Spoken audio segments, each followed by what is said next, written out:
Hello friends, welcome back to the new video. In this video guys, we are going to talk about guys how to off this setting in our vivo phone. Guys, you have this setting guys you have on by mistake, so I don't worry guys. In this video guys, I am going to show you guys how can you off this setting in your vivo phone. Means guys you want to solve, so you can solve it. So guys, now let's see how to off it. So friend, first of all open your phone setting to off this easy touch. Guys, we call it guys easy touch setting, and guys you want to off it, so as you can off, and guys scroll it, and guys you can see your shortcuts and accessibility setting guys. So I tap here easy touch, and guys you can see this blue icon, tap here. So this easy touch will off in your vivo phone, then guys you cannot see this easy touch setting in your vivo phone.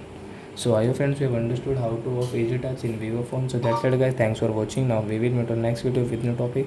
Before going guys, please go and like my video, subscribe my channel. Bye bye friends.